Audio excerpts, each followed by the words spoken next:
আগের মতো মজা নাই সাউন্ড। অত্যন্ত চমৎকার করে আমার বাবাজান গান করলেন। আসলে গান বলবো না, এগুলো হলো কালাম। উচ্চ মাপের কথা দিয়ে মানুষকে বোঝানো হয় যেটা, সেটা অবশ্যই সাধারণ কোনো গান হতে পারে না। ভোকালটা একটু লাগবে। হ্যালো, একটু লাউড করেন সাউন্ডটা, যেন ভরাট হয় এবং বোঝা যায় কথাগুলো। হ্যালো, অতি চমৎকার করে গান শুনলাম। আসলে গান শুধু গাইলেই চলে না, মাঝে মধ্যে একটু শুনতে হয়, বুঝতে হয়, আত্মার খোরাক নিজেরও নিতে হয়। সামান্য তারিফ হবে না, সারা জনম গাইলে গান। চিন্তা করো হিন্দু মুসলমান। আমি জানি হিন্দু মুসলমানের বাহিরেও অনেক সম্প্রদায় আছে, অনেক কিছুই থাকে। খ্রিস্টান আছে, বৌদ্ধ আছে, তারপরে জৈন আছে, আর অনেকেই আছে। কেবলমাত্র হিন্দু মুসলমানদেরকেই বলা হলো চিন্তা করো হিন্দু মুসলমান, অন্যান্য কাউকেই বলা হলো না। আসলে এটা কি কেমন, আসলে এটা কি আসলে বিষয়টা? চিন্তা করো হিন্দু মুসলমান মানে শুধু কেবলমাত্র দুজনকেই বলা হয়েছে, এর বাহিরে আর কাউকে, মানে ওদের কি চিন্তা ভাবনা নাই বিষয়টা? যদি এমন হয়ে থাকে তাইলে তো হলোই। আর যদি বলেন আমার বাবাই জানে এর সমাধান, আমি জানি না, আমি একটা পোলাপান হবাব, তুমি তো পোলাপান। শেষের কথাই হইলো আমি একটা পোলাপান। এত ছোট পোলাপানও আছে দেশে। আমি প্রথম ঘরে ঢুইকাই দেখছি যে এটা একটা পোলাপান। তা আসলে এই পালা গান যেহেতু দিয়েছে, ধারাবাহিকতার আমরা অনেকেই মেনে চলি, অনেক কিছু বলি, অনেক কিছু গাই। আর একটু লাগবে ভাই ভোকালটা। হ্যালো, কমে গেছে। হ্যালো, আমি আপনাদের কাছ থেকে একটা অনুমতি নিতে চাই। আপনারা কি একটু অনুমতি দিবেন আমাকে? 2 মিনিট সময় নিব, একজনকে পরিচয় করে দিব আপনাদের সামনে। আপনার নাম পলাশ ভাই? আচ্ছা, ক্যামেরাটা সবাই ওনার দিকে ঘোরান তো।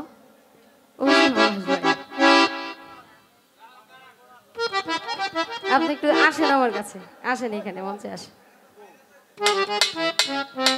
আচ্ছা আসেন, ওনাকে পরিচয় করে দেওয়ার কারণ আছে, একটু আসেন।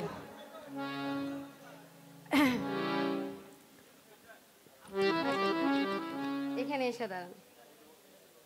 আমি ক্ষমা প্রার্থী, আসলে আমি আপনাদের 2 মিনিট সময় বেশি নিব না। এখানে দাঁড়ান আপনি। ক্যামেরা চালু আছে তো? আচ্ছা, উনি হলেন পলাশ দে, মনে হয় না? দেব বুঝায় দেতে, ওরকম। তা আসলে কিছুদিন যাবত আমি খুব মর্মাহত এবং মানসিকভাবে অসুস্থ। কারণ কে বা কারা যেন আমার নাম দিয়ে, আমার ছবি দিয়ে পেজ এবং আইডি খুলে মানুষকে বিব্রত করছে।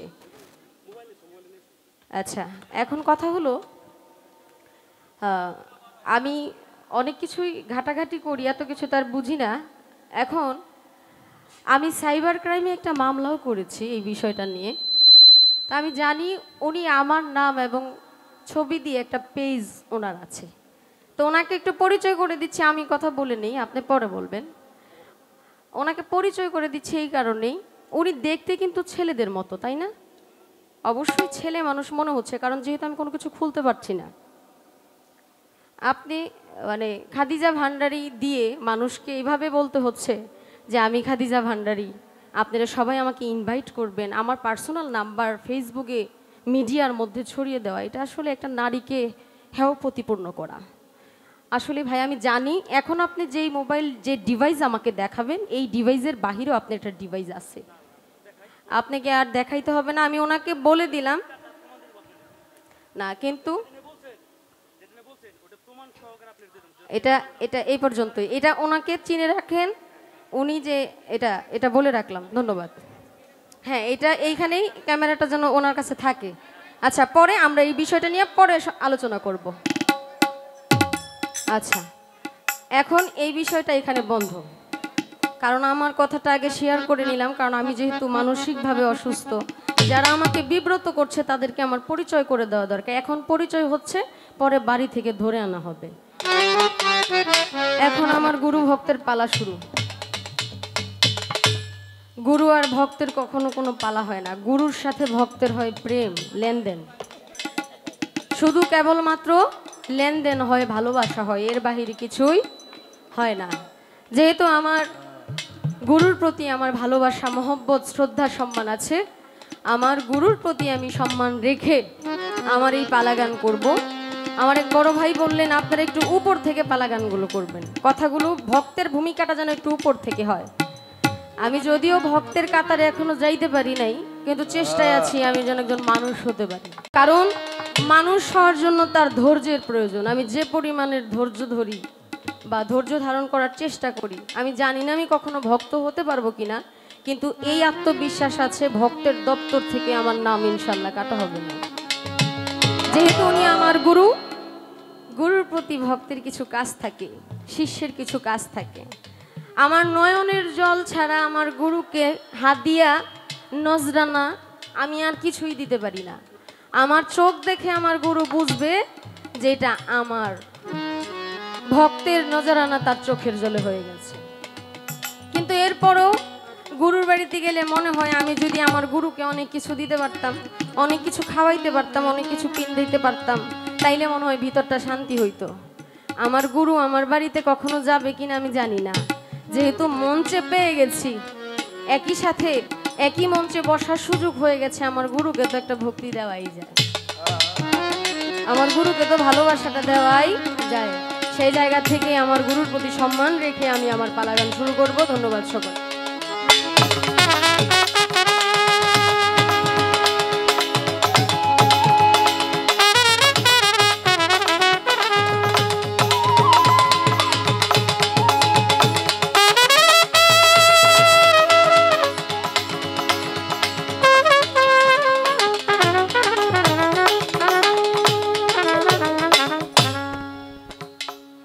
ছোট্ট করে একটা গান রাখবো।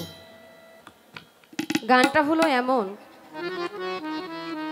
আমরা যারা ওলির বাড়িতে যাই আমরা জানি কিছুদিনের মধ্যে অনেকগুলো দরবার ভেঙে দেওয়া হয়েছে, জানেন না আপনারা? আমার কথায় কষ্ট পাইতেছেন বাবারা? কষ্ট পাইতেছেন? আচ্ছা, আলহামদুলিল্লাহ।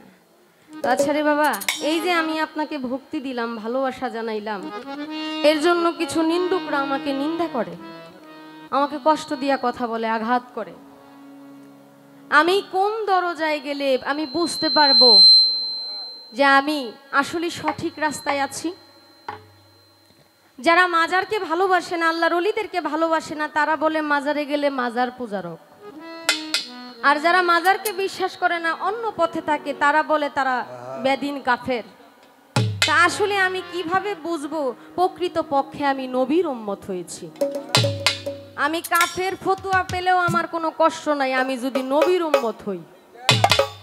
আমি যদি নবীর উম্মত হই, আমার একটু জানা দরকার, আমার একটু বোঝা দরকার, আমি একটু বুঝতে চাই আসলে নবীর উম্মত হতে হলে আমার কোন দরজায় যাওয়া দরকার, কোন দরজায় গেলে আমি নবীর উম্মত হতে পারবো। সেই জায়গা থেকে আমার একটু জানার বাসনা নিয়ে প্রথম সুরে সুরে আমার গুরুর কাছে একটা কিছু জানতে চাই।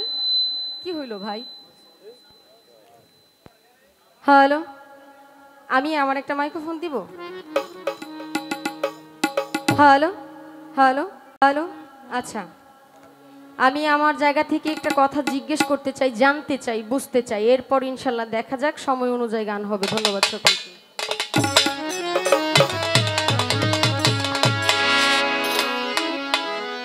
যে দরজায় না পৌঁছাইলে, যে দরজায় না পৌঁছাইলে নবীর উম্মত হবে না, নবীর উম্মত হবে না।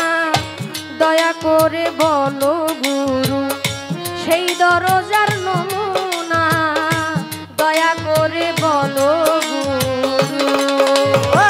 যেই দরজায় না পৌঁছাইলে, যে দরজায় না পৌঁছাইলে নবীর উম্মত হব না, আমি নবীর উম্মত হব না। দয়া করে বলো গুরু সেই দরজার নমুনা, দয়া করে বলো গুরু।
যে পৌঁছাইল কোন দরজা লাভ করিল সে দরজায় যে পৌঁছাইল কোন দরজায় নাম বুঝাইল সেই দরজায় যে পৌঁছাইল কোন দরজা লাভ করিল কোন দরজা খুলে গেল কোন দরজা খুলে গেল কোন দরজা খুলে গেল জানতে মনে বাসনা আমার জানতে মনে বাসনা দয়া করে বলো গুরু সেই দরজার নমুনা দয়া করে বলো গুরু ও সেই দরজার নমুনা দয়া করে বলো গুরু সেই দরজার নমুনা দয়া করে বলো গুরু দয়াল নবীর শেষের উক্তি রেখে গেলেন একটি কিস্তি দয়াল নবীর সাথে রুক্তি রেখে গেলাম লেখি দয়াল নবীর শেষের উক্তি রেখে গেলেন একটি কিস্তি সেই কিস্তিতে উঠলে মুক্তি সেই কিস্তিতে উঠলে মুক্তি নইলে মুক্তি পাবে না নইলে মুক্তি পাবে না দয়া করে বলো গুরু সেই দরজার নমুনা দয়া করে বলো গুরু সেই দরজার নমুনা দয়া করে বলো গুরু সেই দরজার নমুনা দয়া করে বলো গুরু পাগল তারার এই নিবেদন সেই কিস্তির মালিক কয়জন পাগল তারার এই নিবেদন সেই কিস্তির মালিক পাগল তারার এই নিবেদন সেই কিস্তির মালিক কয়জন কে কোথায় রয়েছে গোপন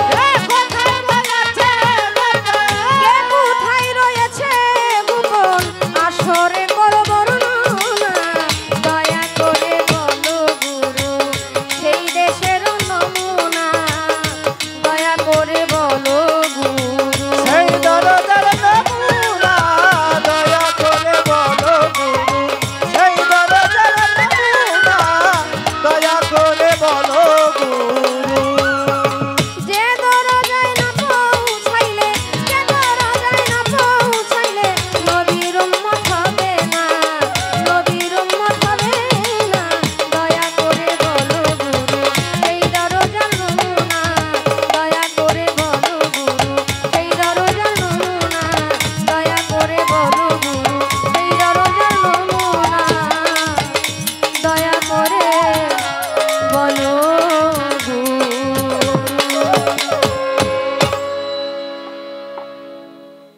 যে দরজায় না পৌঁছাইলে নবীর উম্মত হবে না হবে না দয়া করে বলো গুরু সেই দেশেরই নমুনা আসলে দেশটা কি এই দেশের মতোই নাকি এই দেশ থেকে একটু ভিন্ন রকম দেশ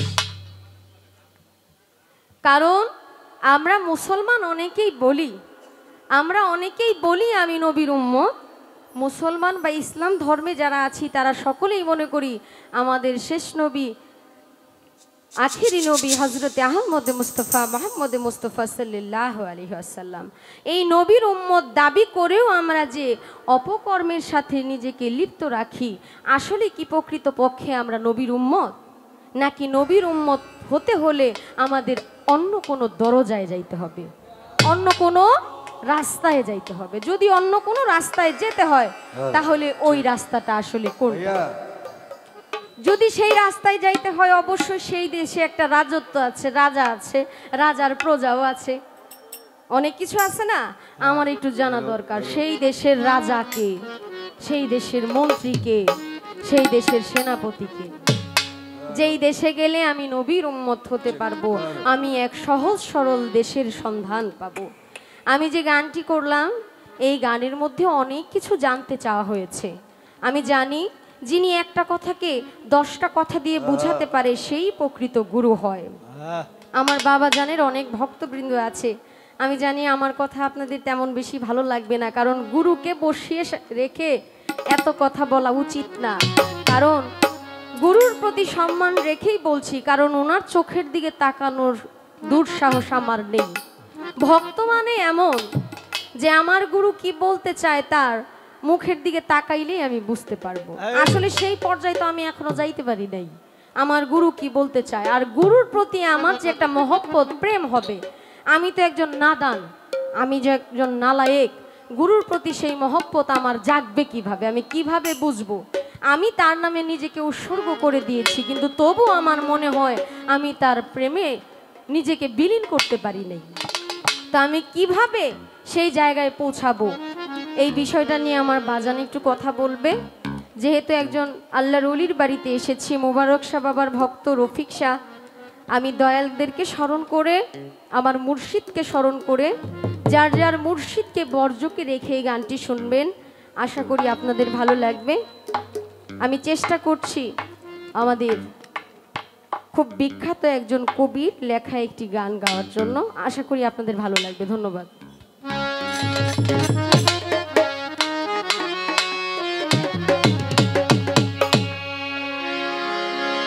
আমি আমারে বেচা দিছি, আমারে বেচা দিছি মাঝ ভান্ডারে যাই রে, আমার কিছুই নাই, আমার কিছু নাই, মুবারক শাহ আমার কিছু নাই। আমারে বেচা দিছি, আমারে বেচা দিছি ভান্ডারে যাই রে, আমার কিছুই নাই।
বলছে স্যার আমরাও কিনবো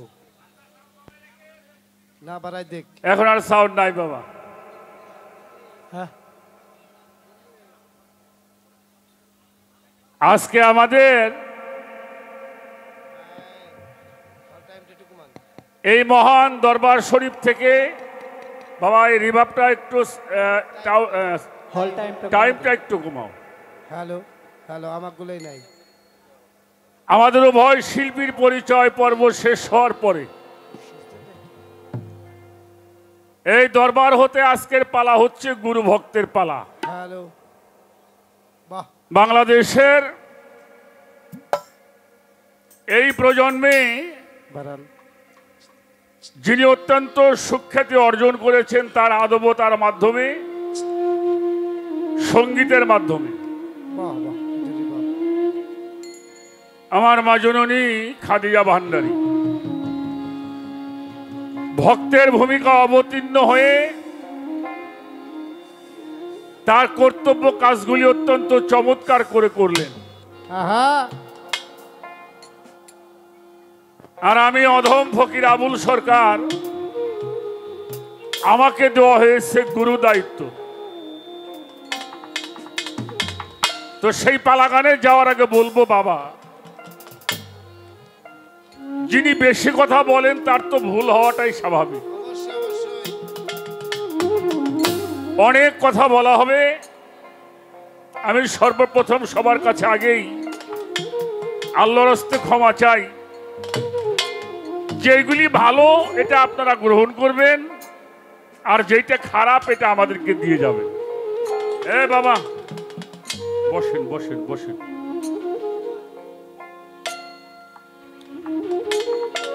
যত বড় ওয়াজিয়ান, যত বড় বক্তা, যত বড় শিল্পী হোক, কখনোই মানুষের মনোরঞ্জন করতে পারবে না যেই পর্যন্ত শ্রোতার সঙ্গে একটা সম্পর্ক না হয়। তো সেই জন্য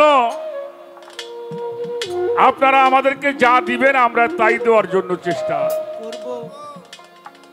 করব। আমি একটি গান করেছি, বন্ধনার একটি গান, একটি মহতের গান। সেই গানটা হলো সামান্য তারিফ হবে না,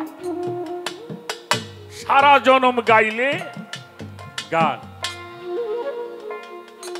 চিন্তা করেন, আস্তে আস্তে, হিন্দু মুসলমান,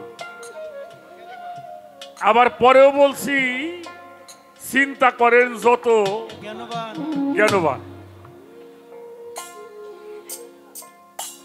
আগের কথাই যদিও সাধক গানের ছন্দ মিল করার জন্য রেখেছেন, পরবর্তী যেই কথা বলা হয়েছে এখানে আর হিন্দু মুসলমানের কোনো কথা নাই, সব গোত্রের মধ্যে জ্ঞানী মানুষ আছে, অবশ্যই আছে।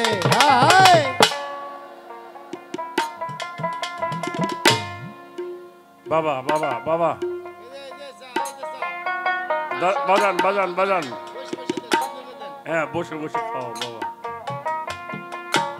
এটা সাধকের গানের ছন্দের সংযোজন ঠিক রাখার জন্য তার এই ছন্দ।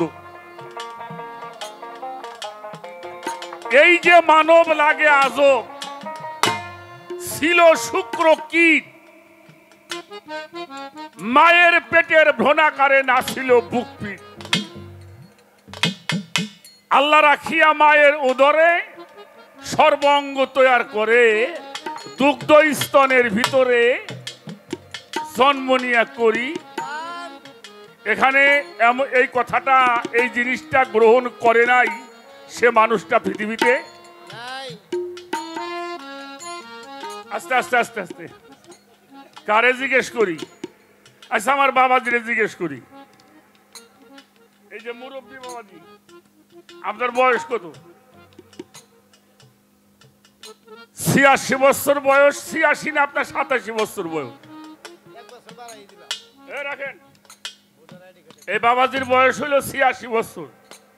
এটা দুনিয়া আইছে তারপরে, এর আগেও তো প্রায় 1 বছর মার গর্বে ছিল। কি তাহলে ৮৬ বছর না ৮৭ বছর বয়স? হ্যাঁ ৮৭ বছর না। আচ্ছা ৮৮ বছর আগে উনি হিন্দুরা মুসলমান ছিল। খাইসাল্লাহ। এখন কি কই? এর বাবাও কইতে পারবো না। কি আমার কথাটা বুঝতে পারছেন? তাহলে এজন্য আল্লাহ তাআলা বলেছেন, আমি ওই গোত্র তখন ধ্বংস করি নাই যেখানে আমি রসুল প্রেরণ না করিয়াছি। ওই এলাকা, ওই গোত্র তখনও ধ্বংস করি নাই আমি যতক্ষণ পর্যন্ত সেখানে রসুল প্রেরণ না করেছি।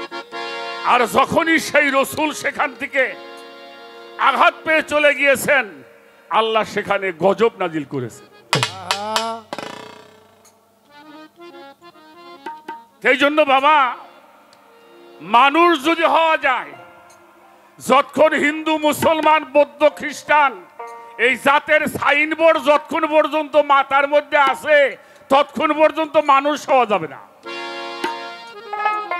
যাবে যাবে মানুষ বড় কঠিন জিনিস। আমাদের ময়মনসিংহের একজন সাধক কবি জালালউদ্দিন খাঁ সাহেব, তার একটা গানে আছে, হাত পাও নিয়ে জন্ম নিলেই মানুষ বলে কয় না তারে, মানুষ হইতে কয়জন পারে পারে। যত সব পশু পাখি ভূত পিচাস নাই রে বাকি, কালেতে সবাই দেখি মানুষ আকার ধরে। লক্ষ জনই ভ্রমণ কইরা মানুষ হয় তার পরে, মানুষ পশু যাইরে সেনা কেবল স্বভাব কর্ম অনুসারে। আমার কথায় কেউ কষ্ট নিয়েন না। এক সময় আমাদের দেশে সোনের ঘর বেশি ছিল। একটা ইউনিয়নের মধ্যে 5টা বাড়ি পাওয়া যেত, টিনের ঘর ছিল, ঠিক না? আচ্ছা এখন কি সোনের ঘর আছে? হ্যাঁ, টিনের ঘর এখন বেশি পাওয়া যায় না, বিরাই বিল্ডিং অদূর, ঠিক না? এখন বাইসাইকেলের চাইতে মোটর সাইকেল বেশি। কথা কন না কেন? হ্যাঁ, দেখবেন কিছু পোলা মানে গাড়ি চালায়, গাড়ি কিনছে 5 বছর ধরে, কিন্তু পাশার মধ্যে লেখা আছে 1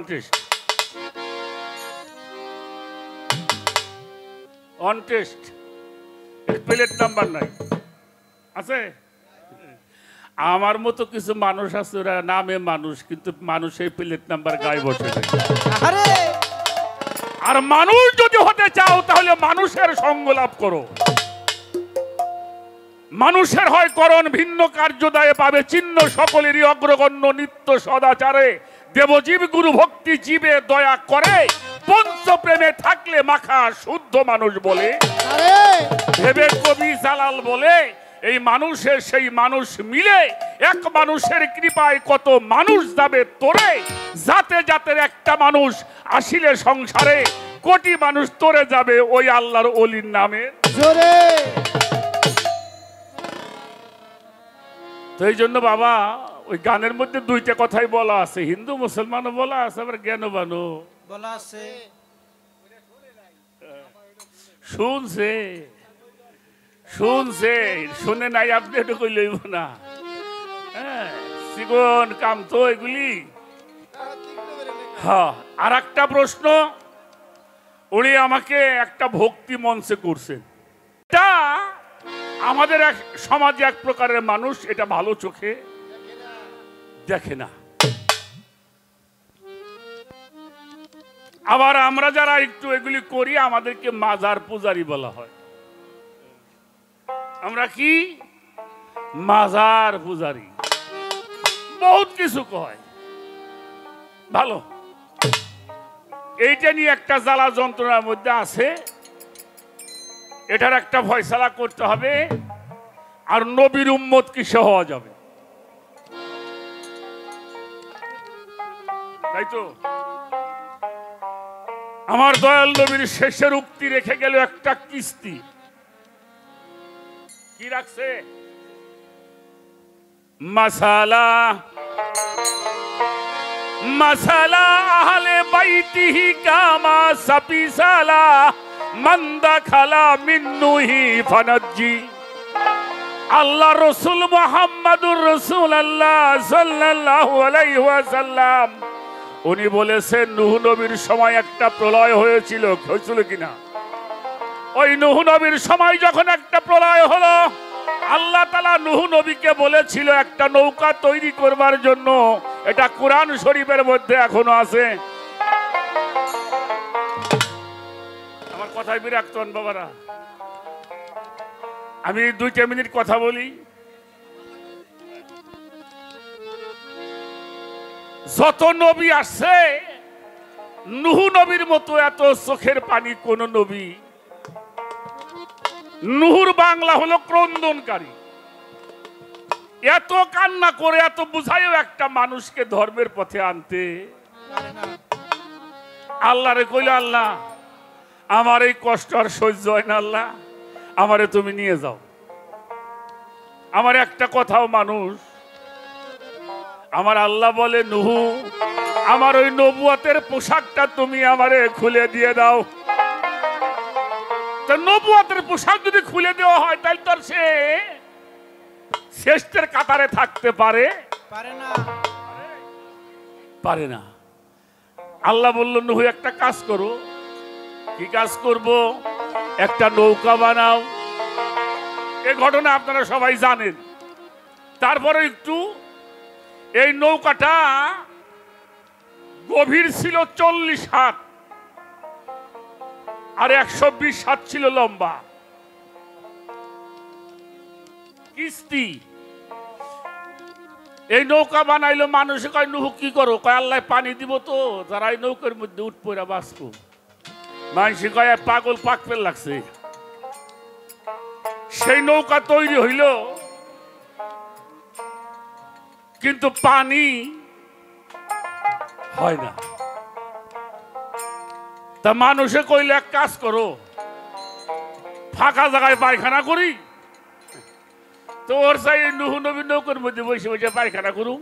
এটা সোয়াব হইব, কাম হইব। আমার কথাগুলি কেউ খেয়াল করে শুনবে। এই নূহ নবীর নৌকা পায়খানা করতে করতে মানুষ ভরে ফেলেছিল। আল্লাহরে কয়, আল্লাহ এমনি মানুষ আমারে মানে না। বানাইলাম নৌকা, দিলে না পানি, এখন মানুষে পায়খানা করে। আল্লাহ কইলে, একটু ধৈর্য ধরো। আমি ছোট করে বলতেছি, 80, 90, 95 বছরের এক বুড়ি, ওই যে আগে দেখতেন না বেকা হয়ে মানুষ হাঁটতো, বুঝে বুড়ি নাতিন দেখো যাই একটু আইগে থুই আসি, এটা সব হবে না। তো সিঁড়ি বাইয়ে উইটা ওই গুড়ের উপরে বসে গেছে, টুপুত করে বইরে গেছে। ও তো অল্প 40 হাত। বাবা সেই নৌকার মধ্যে পড়ে গেছে 85-90 বছরের বুড়ি, 18 বছরের যুবতী হয়ে গেছে। আচ্ছা কোন দিক কি অবস্থা? এই দেখেন কিরামতি শুরু হয়েছে। নাতি কয়, দাদি তুমি কিরা? কইলে, আমি তোর দাদি। এটা কি? কয়, আরে কথা কইস নে, এটা রহমতের নৌকা। সুবহানাল্লাহ। আগে আসলে পায়খানার নৌকা না, কি হয়েছে? রহমতের নৌকা হয়েছে। গেছে বাড়ি, বুড়া কয়, তুমি কিরা? কইলে, আমি বুড়ি। এ তুমি দেই সারি। কইলে, তুমি শিগগির যায় ডুব দেয়ছো, নাহলে কিন্তু আমি চলে যাবার। বুড়া কয়, বুড়া গেলে বউ আর আমু। হ্যাঁ যায় ডুব দিছে, সে 22 বছরের যুবক হয়ে গেছে। সুবহানাল্লাহ। ওই মিয়া, এখনো যদি কেউ নবীর নৌকার মধ্যে ডুব দেয়, উনিও যুবক হয়ে যাবে। মানুষ কি শক্তিতে যুবক হয়? মানুষ জ্ঞানের পরিচয় হয়, ঠিক কিনা? অবশ্যই। তুমি যদি এখনো নবীর নৌকার মধ্যে ডুব দাও, এখনো তুমি যুবক হয়ে যাবা। সুবহানাল্লাহ। যিনি যুবক হবে তিনি জান্নাতে যাবে, আর যিনি জান্নাতে যাবে তার মরণ হবে না। বিরক্ত হন মানুষ। আমাকে ফরিদপুরে একবারে ফটিক নামে এক শ্যামরা হয়েছিল, নগরকান্দা থানা। ছাগল আরে মেম্বার সাহেব জানেন তো পরে ডিসি সাহেব বাস দিয়ে কুলায় না পয়লায় তো ওই পাতিল পুতিলে ভূত দিত পরে পুকুর বইতে থুইতো উনি খালি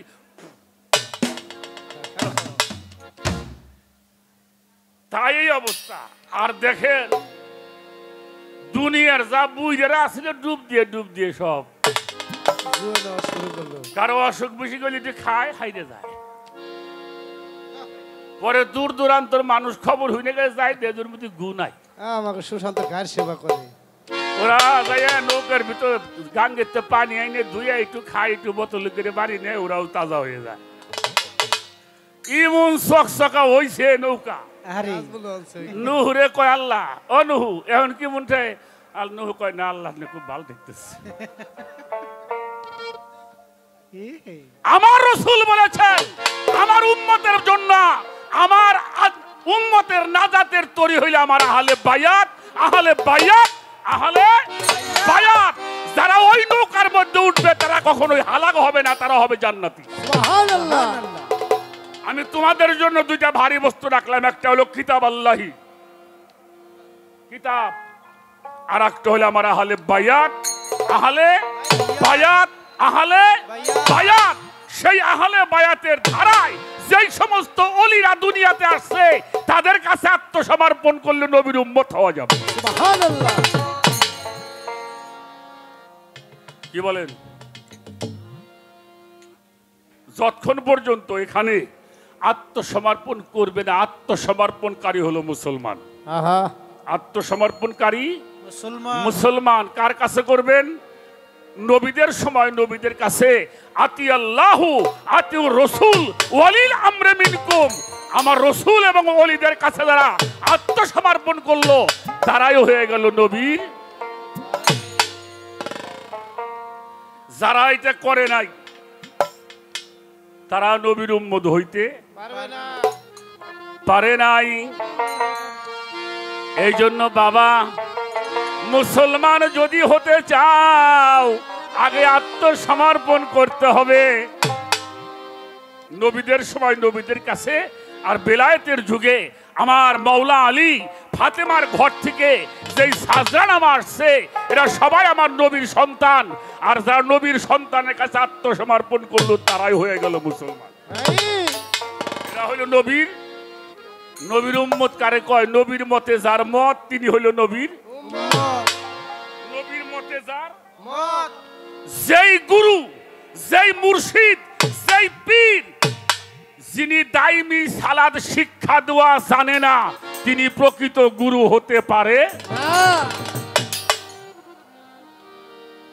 পবিত্র কোরআন শরীফের সূরা মারিজের 23 নম্বর আয়াত আল্লাহ বলেছেন ইন্নাল মুসাল্লিনা আল্লাযিনা হুম আলা সালাতিহিম দাইমুন অর্থাৎ যারা দাইমি সালাত শিক্ষা দেয় তারাই হলো প্রকৃত গুরু। যিনি দাইমি সালাত শিক্ষা দিতে জানে না দাইমি সালাত যে বোঝে না তিনি প্রকৃত গুরু হইতে পারে না। আমার একটা গান মনে পড়ছে গানটা গাইয়ে বসে আলহামদুলিল্লাহ। হায় ভক্তি টক্তি যাইতে চাও কাম তো ভালোই করছাও।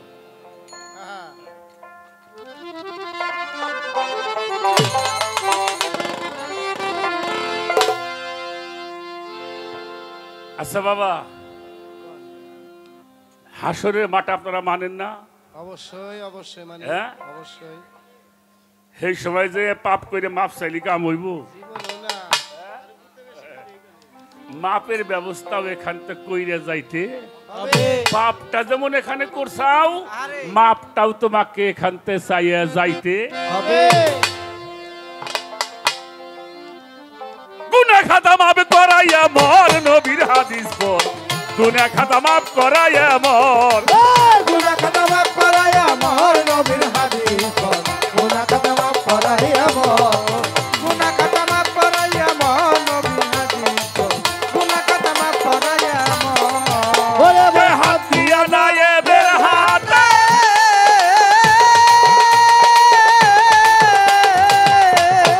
ও বলো হাত দিয়া নায়েবের হাতে দাখিল হয়া হালে বায়াতে জাহেলাতে মরণ হয় না তার, নবীর হাদিস পর। গুনাহ খাতা মাফ করাইয়া মর জগতে, গুনাহ খাতা মাফ করাইয়া মর, নবীর হাদিস পর। গুনাহ খাতা মাফ করাইয়া মর। হাতিয়া না এদের হাতে,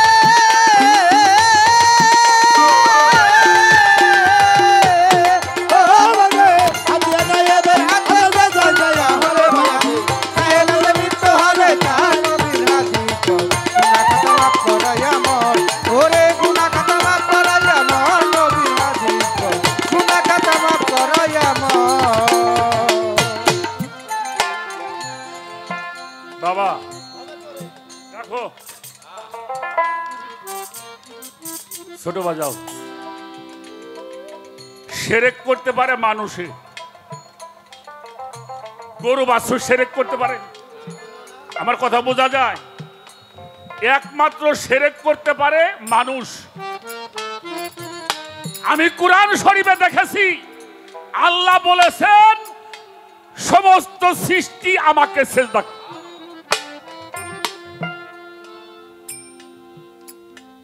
সমস্ত সৃষ্টি কি করে? জিন, ফেরেশতা, মানব দানব, সিগাল, কুকুর, 18,000 মাখলুকাত আল্লাহকে সিজদা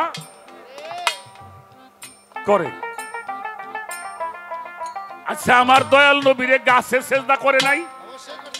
করে নাই? করছে। বৃক্ষ নবীরে সিজদা করে নাই?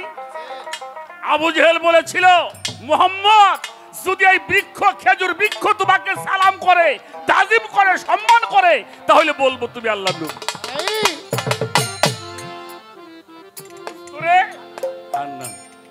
উনি আঙ্গুল দিয়ে ইশারা করছিলেন, গাছটা নাচতে নাচতে সে নবীর কদম মোবারকে পড়ে। সুবহানাল্লাহ।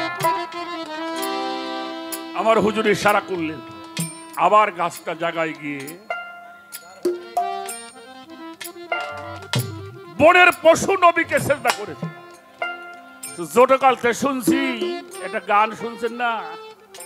দিনের নবী মোস্তফায় রাস্তা দিয়ে হরিণ একটা বান্দা ছিল, শোনেন নাই? যারা যেই হরিণ আমার নবীর কদম মোবারক চেটে একটু ঘাম খেয়েছিল, কস্তুরী হয়ে গেল। সুবহানাল্লাহ। ও বাবাজি, যারা 18,000 মাখলুকাত সিজদা করে, একমাত্র আবু জেহেল যারা তার নবীকে সিজদা করে নাই।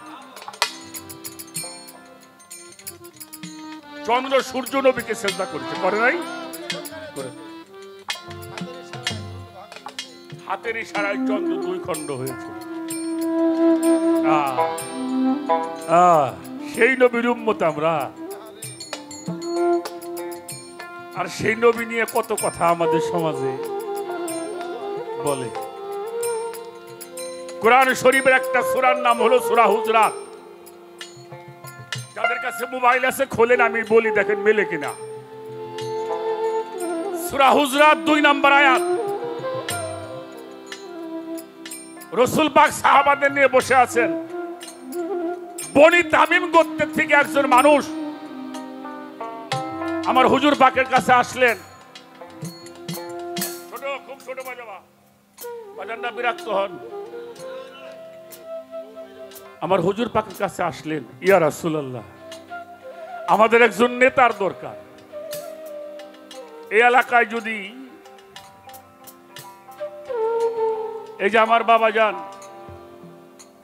রফিক শাহ বাবা, আমার মুবারক শাহ বাবার খলিফা, তাই তো? এই এলাকার মানুষ তার সঙ্গে যোগাযোগ করত। আমাদের একজন নেতা তৈরি করে দেন, যাতে আমরা তার সঙ্গে, সবাই তো আসতে পারে না, অনেক মানুষ মুসলমান হয়েছে। তো রাসূল পাক কাকে পাঠাবে চিন্তা করছেন, হঠাৎ করে আবু বকর সিদ্দিক রাদিয়াল্লাহু আনহু একজনের নাম বললেন। উনি একজনের নাম প্রস্তাব করলেন। হযরত ওমর বলল, না, তোমারটা হবে না, অমুকরে পাঠানো হোক। দুইজনের মধ্যে, দুই ভাইয়ের মধ্যে কথা কাটাকাটি হয় না? এরকম হয় না? এই কথা কাটাকাটি করতে করতে তাদের কণ্ঠ সুর উঁচু হয়ে গেল, দাঁড়ানোর অবস্থা। আল্লাহ তাআলা সঙ্গে সঙ্গে কোরআন শরীফে সূরা হুজরাত পাঠাইলেন। 2 নম্বর আয়াতে বলছেন, হে রাসূল, আপনি বলে দেন যারা আপনার সামনে বসে আপনার কণ্ঠের চাইতে উচ্চ কণ্ঠে কথা বলবে তাদের আমলগুলি ছিনিয়ে নেওয়া হবে। কি করা হবে? ছিনিয়ে নেওয়া হবে, বরবাদ হয়ে যাবে, মুনাফিক হওয়ার সম্ভাবনা আছে। ছোট এমন ভাবে বসলেন। এরপরে যতদিন দুইজন দুনিয়াতে বাঁচছেন, আবু বকর সিদ্দিক তো কথা বলতো একেবারেই ছোট, আর হযরত ওমর উনি একটা কথা বললে জিজ্ঞেস করতো, আরে ভাই কি কইলে একটু জোরে করে কও না। দেখেন তাদের আদব। এই আয়াতের তাফসীর করেছেন, এই তাফসীরটা প্রত্যেক মসজিদ ঘরে আছে। আপনারা দেখবেন তাফসীরে মারফুল কোরআন সৌদি আরবের বাদশা ফাহাদ বিন আব্দুল আজিজ হারামাইন শরীফ মদিনা মুনাওয়ারা থেকে প্রকাশ করেছেন। এটা হাজীকে উপহার দেয়।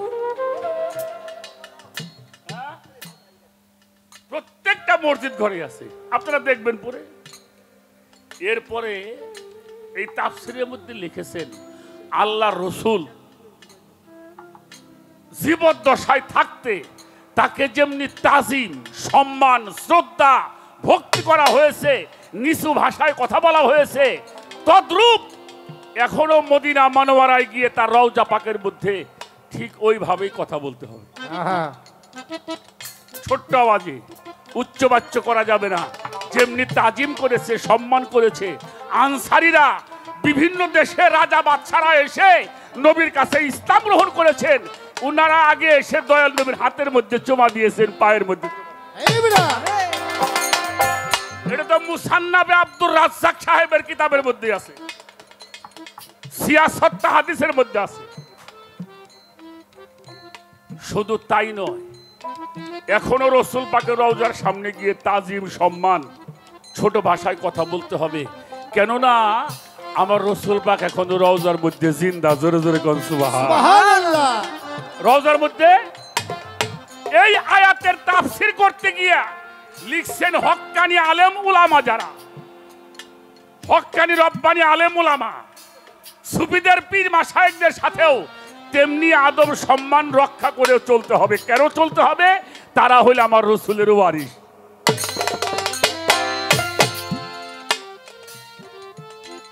তারাও যেমনি সাহাবারা আমার হুজুর পাককে যেমনি তাজিম সম্মান করেছে, হক্কানি রব্বানি আলেম ওলামাদের কাছে গিয়েও আপনাকে ছোট ভাষায় কথা বলতে হবে, আদব রক্ষা করে চলতে হবে।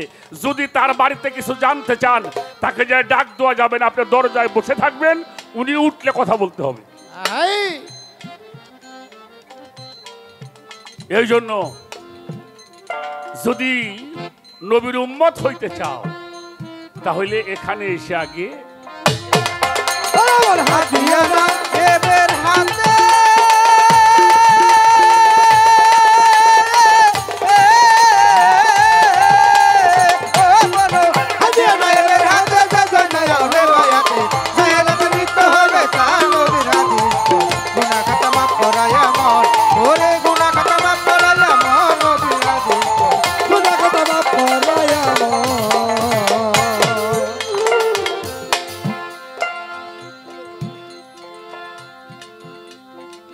ভবের পরে থাকতে তাজা,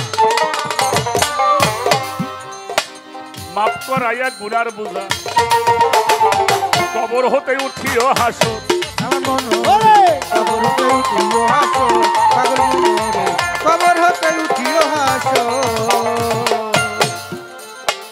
ভবের পর থাকতে তাজা, তুমি মাফ করাইয়া গুনার বুঝাবে, কবর হতে উঠিও হাসো, পাগল মনোরে কবর হতে উঠিও হাসো, আসান মনোরে কবর হতে উঠিও হাসো। করে কেউ করবে না জিজ্ঞাসাবাদ,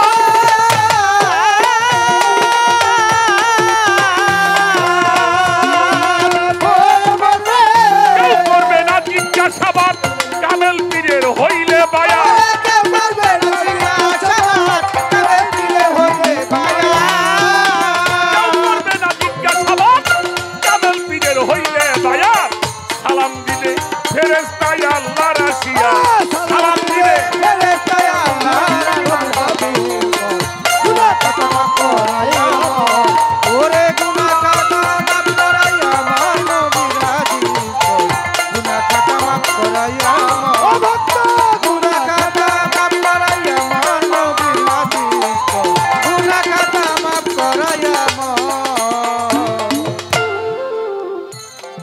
ছোট বাজাও, আমার কথাবার্তা শেষ।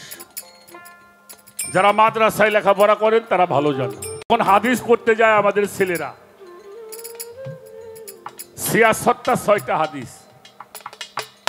প্রথম পড়ানো হয় মেশকাত শরীফ, লাস্টে পড়ায় বুখারী শরীফ। যেটা মেশকাতুল মাসাবি, এই মেশকাত শরীফের মধ্যে জিল্লে সানির ১২৮ পৃষ্ঠার মধ্যে উল্লেখ করেছেন হযরতে আব্দুল্লাহ ইবনে ওমর,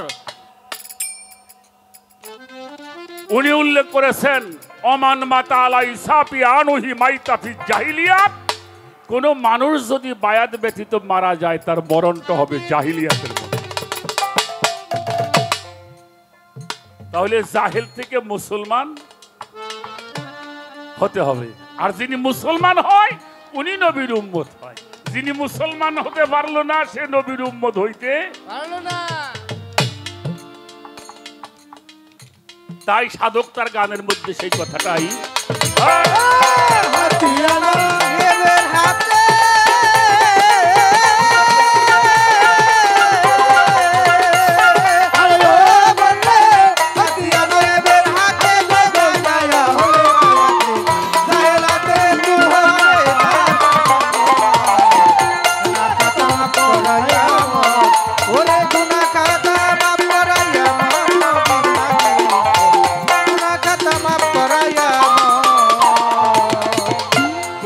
কথা নিয়া গান লেখিল হাসান মিয়া, দয়া পাইয়া খাজা ইসরাইল শাহ,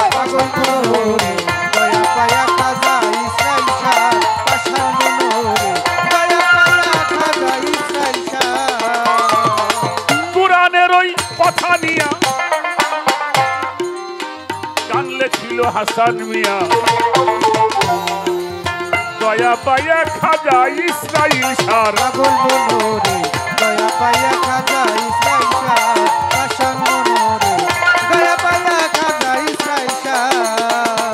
এইভাবে যে মানে না পীরের কথা,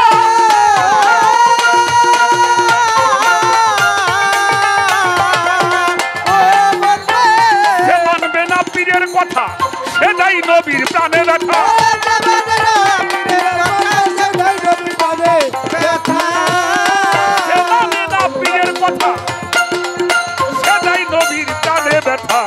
নবীর জন্য আল্লাহ হাই বেদার গো বাজার, নবীর জন্য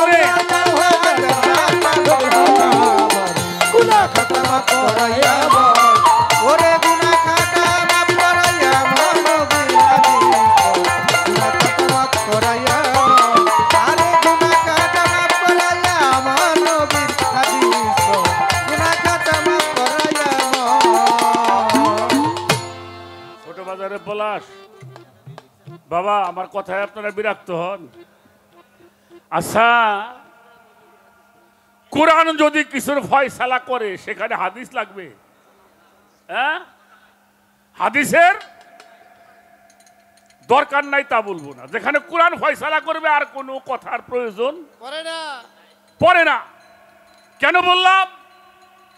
আল্লাহ রসুল বলেছেন কোরআন শরীফের সূরা আশ-শূরা 23 নম্বর আয়াতে, কুল্লা আসআলুকুম আলাইহা আজরান ইল্লাল মাওয়াদ্দাতা ফিল কুরবা, তোমাদের কাছে আমি কিছুই চাই না, এই রিসালাতের পারিশ্রমিকের বিনিময়ে শুধু আমার আহলে বায়াতের মহব্বত। আর সেই আহলে বায়াতকে জানতে হলে আপনাকে একজন কামেল পীর মুর্শিদ আপনাকে গ্রহণ করতে। আমাদের দেশে কিছু মানুষ আছে বাবা, আমি বুঝি না, আমার ভুলও হইতে পারে, তারা কয় কিছু কিছু কথা বললে কয় ওটা তো আগের নবী গো, শরীয়ত ছিল। কোরআন শরীফের মধ্যে একটা সূরা আছে বাবা, আমি যতটুকু জানি পড়ছি, আরো থাকতে পারে, 2টা সূরা নাজিল হয়েছে সম্পূর্ণ একবারে। তার একটা হইল সূরা ফাতিহা, যা ছাড়া নামাজ হয় না। হয় যে নামাজি পড়েন সেখানে হইতে। আর একটা সূরা নাজিল হয়েছে সূরা ইউসুফ, এটা নাজিল হয়েছে সেজদার কারণে। ইউসুফ নবী, ইউসুফ নবী না, ইউসুফ কি ওনার বাবার নাম হলো ইয়াকুব। তাহলে ছেলেও নবী, বাবাও। আমি কি আটো কথা বলতে পারো? পারো? ইসুফ নবীরে কয় ভাই? 11 ভাই। ইসুফরে দিয়ে 11 জন।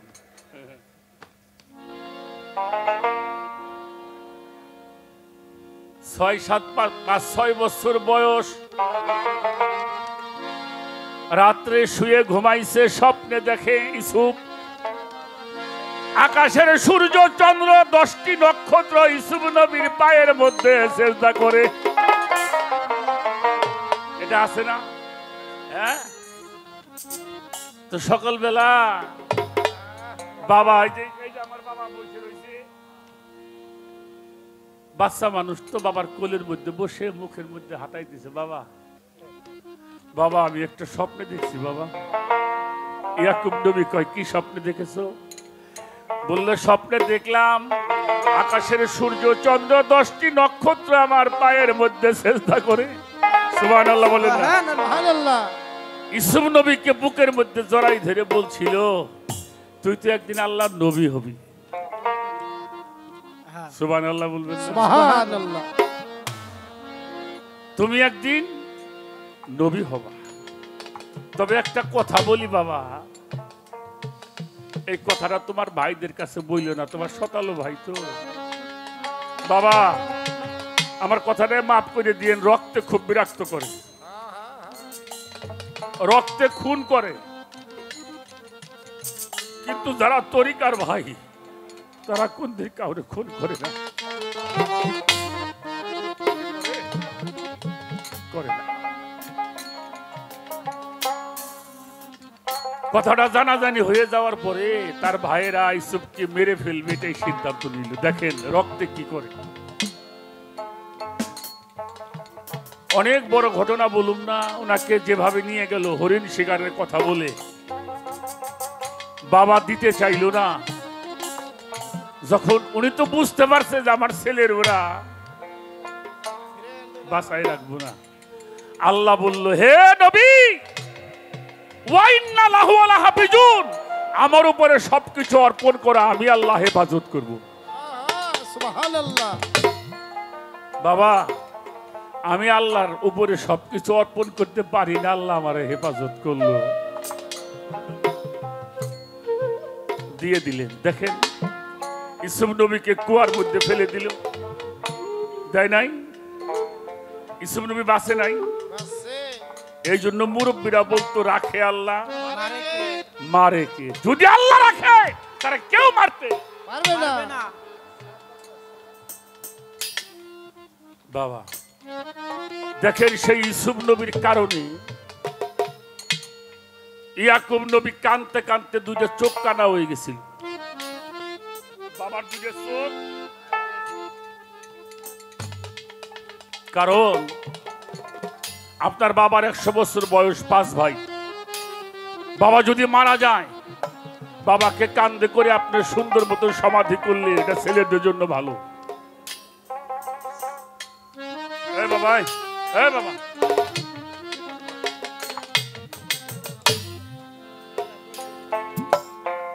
আপনি বসেন, একটু পরে খাওয়ান।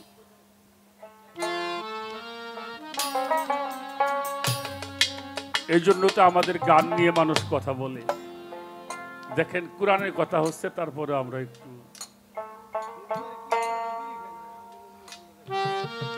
যাই হোক। আচ্ছা উনি যদি আল্লাহর কাছে কইতো, আল্লাহ আমার চোখ ভালো করে দাও, দিত না?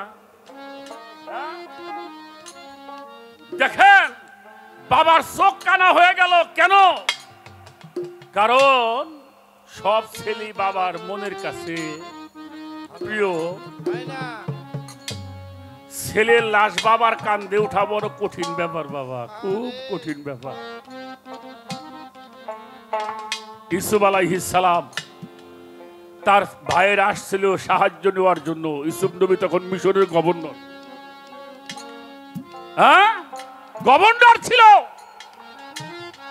ভাইদের কাছে পরিচয় দেয় নাই, যাওয়ার সময় জামা খুলে দিয়ে বলছিল, আপনার বাবার সামনে, চোখের সামনে ধরলে জামাটা আপনার বাবার চোখ ভালো হয়ে যাবে। সুবহানাল্লাহ।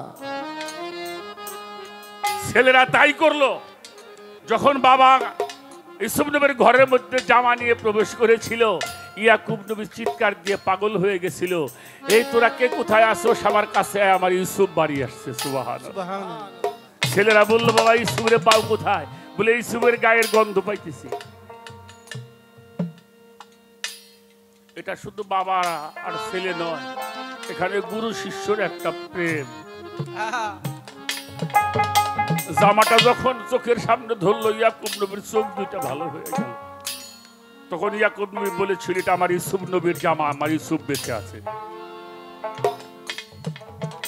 পরের দিন 10 ছেলে বিবিকে সঙ্গে করে মিশর গিয়ে সর্বপ্রথম ইউসুফ নবীর পায়ের মধ্যে বাবাই সেজদা করে, মা সেজদা করেছে, ভাইরা সেজদা করেছে।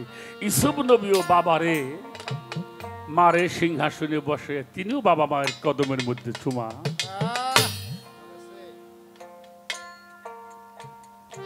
বুখারীর হাদিস তো আমরা কোরআনের পরে মানি নাকি? কোরআনের পরে কি? বুখারী হাদিস। এই বুখারী শরীফ হাদিসের মধ্যে হযরত উমর ইবনুল খাত্তাব রাদিয়াল্লাহু আনহু উনি একটি হাদিস বর্ণনা করেছেন, আল মুমিনু আকরাবু মিনাল কাবা, আল্লাহর ওলিগণ খানায় কাবা হইতে অতি উত্তম। সুবহানাল্লাহ। খানায় কাবা থেকে আল্লাহর ওলিরা উত্তম। তা কাবায় মানুষ চুমা দেয় না? দেয় না? তাফসিরে রুহুল বায়ান আল্লামা ইসমাইল হাক্কি রাহমাতুল্লাহি আলাইহি লিখেছেন, তাফসিরে রুহুল বায়ান, তার মধ্যে আল্লামা ইসমাইল বুরজি লিখেছেন, আল ইনসানুল কামিলু আফজালু কাবাইয়াতি ওয়া কাবাইয়াদু আওলাদিল হজ্জাতিল আসওয়াদ। আল্লাহর ওলিগণ খানায় কাবা হইতে অতি উত্তম। কোন ভক্ত যদি তার পীরকে রসুল মানিয়া, মুর্শিদ মানিয়া, নূরে মুজাসসাম মানিয়া হানাফি শায়খ অবস্থায় যদি হাতের মধ্যে চুমা দেয়, পায়ের মধ্যে চুমা দেয়, আমার আল্লাহ বলছে ওই ওলের স্পর্শে আমি তার জীবনের সব গুনাহগুলি মাফ করি। সুবহানাল্লাহ। রাখে। এই যে ভারতে একটা মাদ্রাসা আছে, দেওবন্দ মাদ্রাসা। এই দেওবন্দ মাদ্রাসার ফাতোয়া লিখছে, তার নাম হইল মাহমুদ হাসান দেওবন্দি সাহেব। উনি লিখছেন, দিনদার, পরহেজগার, আউলিয়া একরাম মুস্তাকিক কদম মুসিকরণে মুস্তাহাবে একজন মানুষ 5 জনের হাতে কদমে চুমা দিতে পারবে। কদম মানে হইল পাও, বুসা মানে হইল চুমা দেওয়া। সন্তান তার বাবা মায়ের পায়ের মধ্যে চুমা দিবে। কারা দিব? যারা সন্তান। আপনি একসময় সন্তান, এখন আপনি বাবা। ছাত্র মাস্টারের হাতে পায়ে চুমা দিবে। দেশের নেককার বাদশা হইলে প্রজাগণ তার পায়ের মধ্যে, হাতের মধ্যে চুমা দিবে। ভক্ত তার পীরের হাতে পায়ের মধ্যে চুমা দিবে। আর রাসূল বলছেন, এটা হাদিস বুখারী, যদি কোন সন্তান তার মায়ের পায়ের মধ্যে চুমা দেয়, সে জান্নাতের দরজার মধ্যে। কোথায় চুমা দিল? আচ্ছা বাবা, সন্তানের জান্নাতটা কোথায়? কথা কয় না। কার? মার পায়ের নিচে। আপনার কাছে একটা প্রশ্ন করি, তাহলে জান্নাতের দাম বেশি না মার পায়ের দাম বেশি? হ্যাঁ, ওখানে যদি চুমা না দিই তাহলে আমি জান্নাত পামু? হ্যাঁ পামু? আমি আপনার একটা কথা কয়ে যাই, আল্লাহ সাক্ষী। আল্লাহ আপনার বাবার পায়ের মধ্যে চুমা দিবেন, মায়ের পায়ে চুমা দিবেন, গুরুজনের পায়ে চুমা দিবেন, পীরের হাতে পায়ে চুমা দিবেন। এতে যদি কোনো পাপ হয়, সে পাপের জন্য আমি দায়ী থাকবো।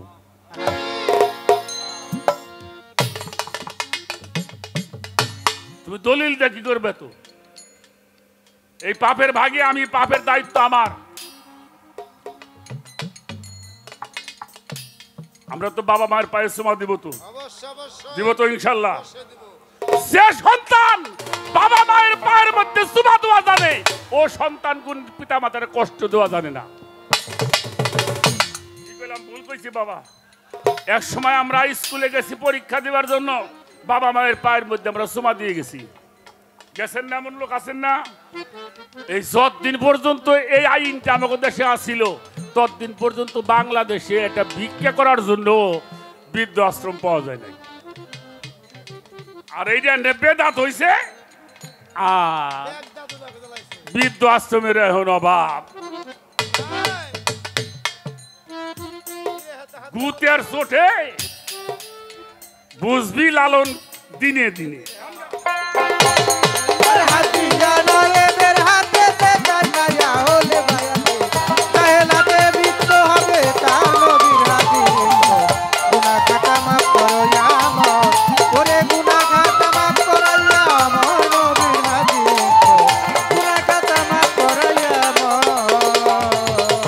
পীরের হাতে হাতে মোনা পাশের গুনা আর রবে না, সামনে যাইয়া হুকুম তামিল কর। পাগল মনোরে সামনে তাহার হুকুম তালিম কর, পাশান মনোরে সামনে তাহার হুকুম তালিম কর। পীরের হাতে হাতে রে মোনা পাশের গুনা আর রবে না, সামনে যাইয়া হুকুম তামিল কর। পাগল মনোরে সামনে যাইয়া হুকুম তালিম কর, পাশান মনোরে সামনে যাইয়া হুকুম তালিম কর। তোর মুর্শিদ যদি কইরা দেয় মাপ,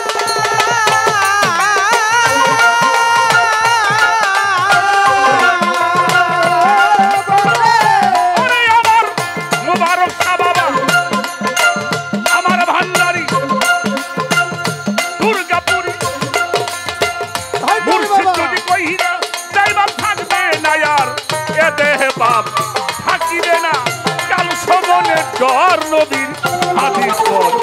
গুনা খাতা মাপ করাইয়া মর জগতে, গুনা খাতা মাপ করাইয়া মর নবীর হাদিস বল। গুনা খাতা মাপ করাইয়া মর। হাতিয়ানা লেবের হাতে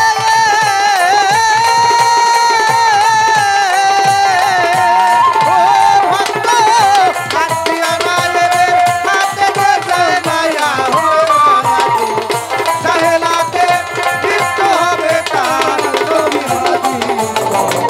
গুনাহ খাতা মাফ করায়া মর, ওরে গুনাহ খাতা মাফ করায়া মর নবীর হাদিস।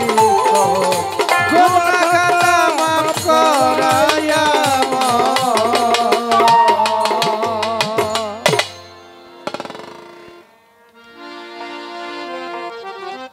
আর একটা গান করে বসে দেখা যাক।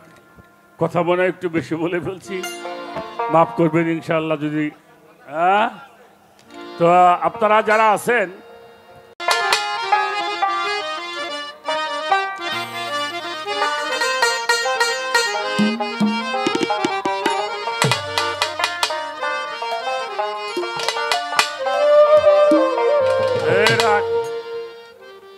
আমার মায়ের একটা কথা কই মা, কিয়ামত পর্যন্ত ভক্তরা প্রশ্ন করবে গুরুরে। আমরা যারা আছি কিয়ামত পর্যন্ত প্রশ্ন করবে গুরুরে। আর গুরু একটা কথা কয়ে দিছে, লালন শাবকের সেই কথাটা,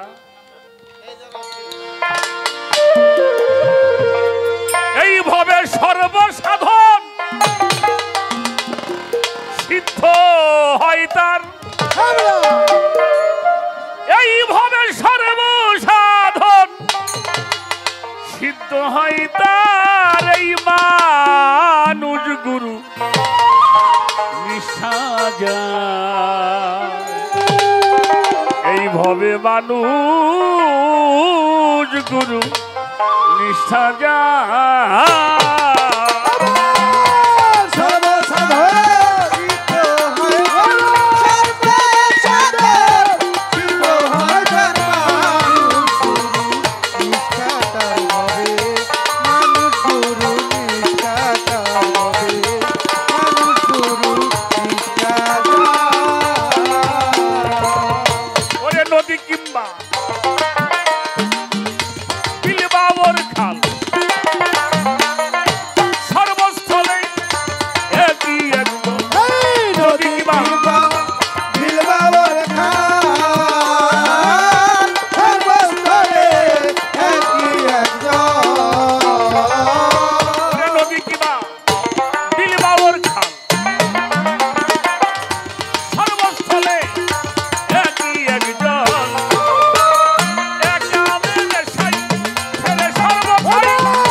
কোরআন শরীফ দেখবেন, আগেকার নবী যারা ছিল তাদের উম্মতকে বলা হতো হাওয়ারি, ঈসা নবীর উম্মতকে বলা হতো হাওয়ারি, আর আমার নবীর উম্মতকে বলা হতো সাহাবা।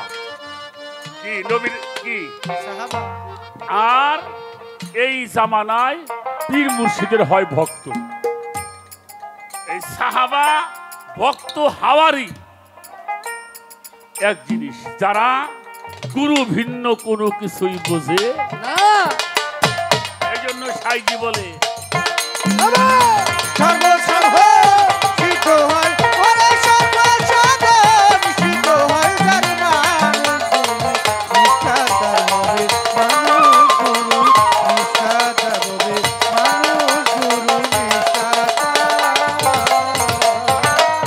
ওরে নিরাকারে জ্যোতির্ময় যে আকার সাকার রূপ ধরে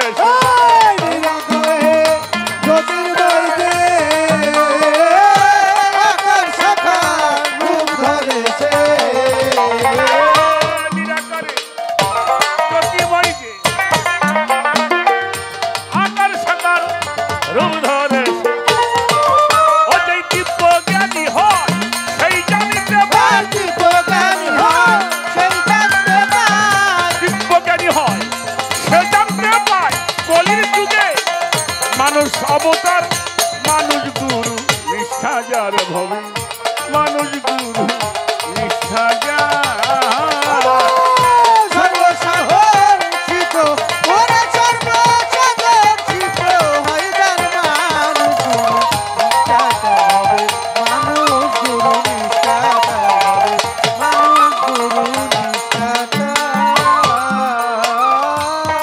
বহু তর্ক দিন বয়ে যায়, বিশ্বাসে ধন নিকটে পায়, বহু তর্কে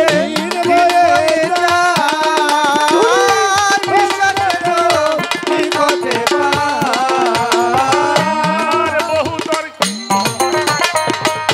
দিন বয়ে যায়। মুবারক শাহ বাবা বিশ্বাসে ধন নিকটে পায়, সিরাজ সাইদেকে বলে লালনকে, সিরাজ সাইদেকে বলে লালনকে কুতর্কের দোকান করিস নে আর মানুষ গুরু নিষ্ঠা যার ভবে, মানুষ গুরু নিষ্ঠা যার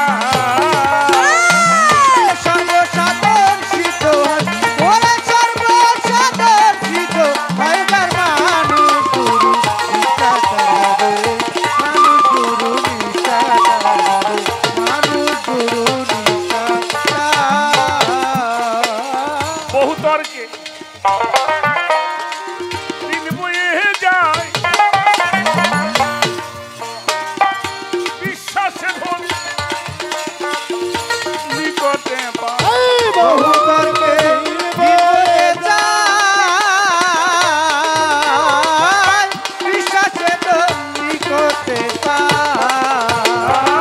আর বহু তর্কে দিন বয়ে যায়,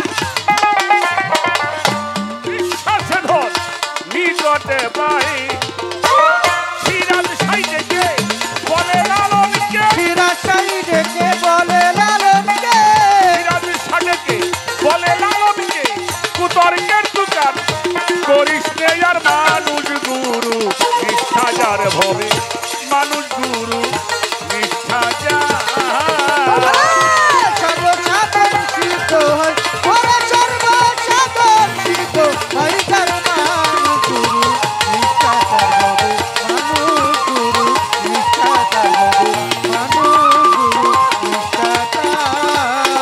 এইভাবে সর্বসাধন সিদ্ধ হয় তার, এইভাবে সর্বসাধন সিদ্ধ হয় তার আমার মুবারক সার চরণ নিষ্ঠা যার, আমার রফিক সার চরণ নিষ্ঠা যার, আমার ভান্ডারীর চরণ নিষ্ঠা যার, আমার সবদুল চান্দের চরণ নিষ্ঠা যা